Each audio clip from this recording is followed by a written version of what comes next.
Hold you back up. Hey guys, Bodybagger here. Today I've run across a message over at MX website, and it says nationals are far too easy. Now this struck my attention, because I do not believe that. I believe the nationals, at least in the 450 class tracks, multiplayer, they're way too hard.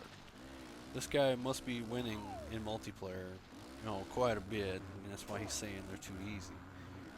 Now, that to me don't make any sense. Now, if this guy, he must be really good. I'm not knocking him, but if he's winning most of his races, that's telling me the tracks are too hard that most people cannot flow through these tracks like him.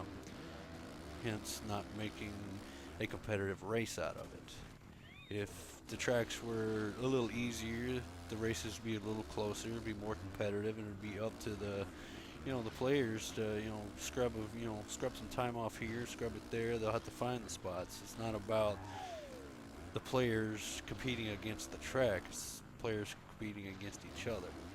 Because when I play in the more difficult tracks, I struggle. I look like a bobblehead, bouncing around the track, not hitting all the jumps right, and this and that. That is not easy.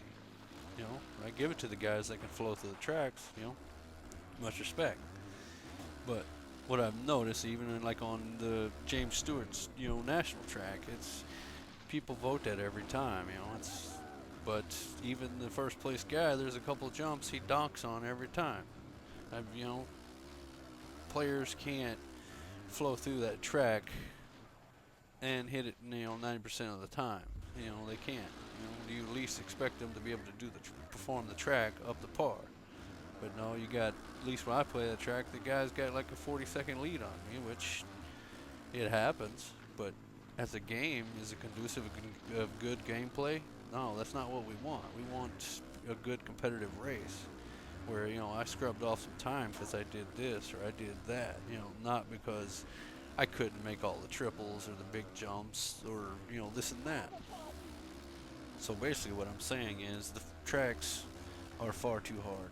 This guy is complaining because he's winning every race with ease or whatever. That's a small percentage of people that's actually able to get through the tracks with flow. You know, not be able to, people are not hitting the jumps, hitting them all correctly, this and that, and they're not even hitting the easy jumps, the doubles. They're not even hitting them correctly because it's too difficult. You can't dial in, a double. You can't dial in a triple. You just have to shoot for the most and hope you make it over, which some of these skilled players are doing, but they're only a small percentage. So if you make tracks harder, that's just going to separate that gap again, and this guy's going to be complaining again. What you got to do is bring up the rest of the field. The lesser skilled players, at least have it a little bit easier where they can get through the track, easier. It'd be more competitive. This guy will still be out front because he does his homework. He practices. He knows where to scrub time off. He knows where to do this and that. It's not that the tracks are too easy. They're far too hard for the majority of people.